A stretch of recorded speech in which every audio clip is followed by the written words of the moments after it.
Let's say Tom's the bank. Howdy. Let's say Vinny's a consumer. The economy's in a recessionary gap. What Tom will do is buy bonds. He will exchange his cash for Vinny's bonds.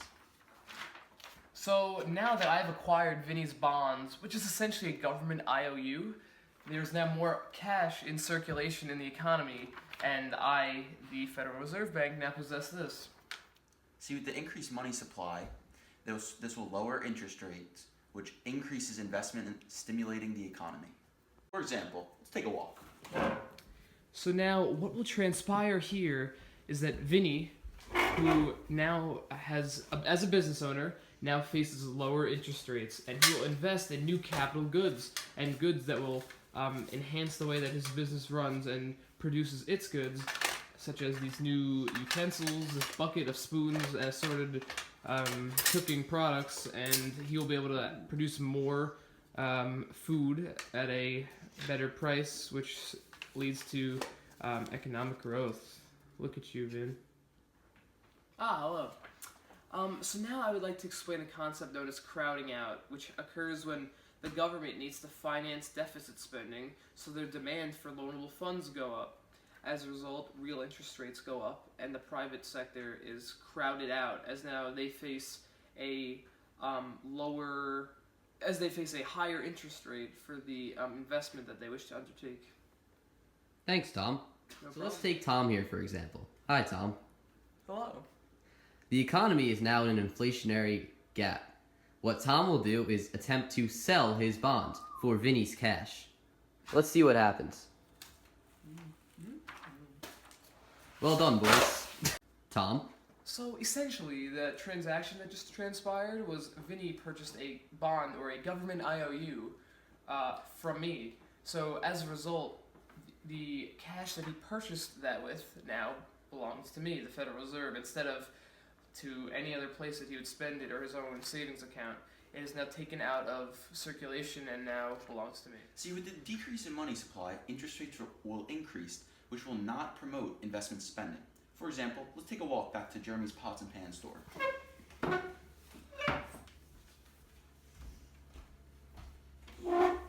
Hey, Vin. Hello. He has arrived at Jeremy's Pots and Pan store. He knows that all these capital goods that he would like to purchase, in order to purchase them, the loans that he would have to take out from the bank would come at a high opportunity cost, as interest rates have risen due to the decrease in the money supply. So investment spending, probably not a good time, even though Vinny likes to. I mean, just look at that whisk right there. It looks really cool. Let's look at this situation. Let's take Tom, for example. Let's say he represents Canada. How's it going, eh? Vinny represents Mexico. ¿Cómo estás? Let's see how this situation transpires. Yo, you see those interest rates going up in the U.S. recently? Sí, muy alto. Loco, eh? Sí. So what I was thinking was that maybe the two of us, I'm just trying to look out for my good friend, you. So I thought that maybe we should put our money in the U.S. banks, being that the rates are high. That's kind of, what you should do. Yeah, that's a good idea. So yeah, let's do that now. Let's go deposit that money to Let's do Bank of America. Yeah.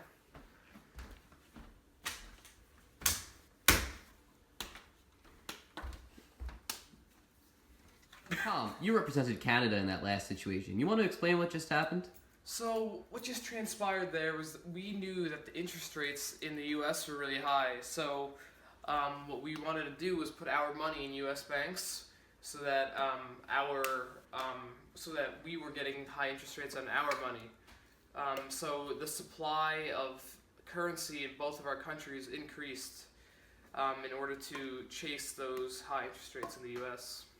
Good point, Tom. Thanks. Yeah, no problem. Now, Tom, I know you hail from the motherland of Canada, but could you talk a little bit about what happened in the U.S.? So like I just said, the supply of the currency in our countries increased in order to chase those high interest rates.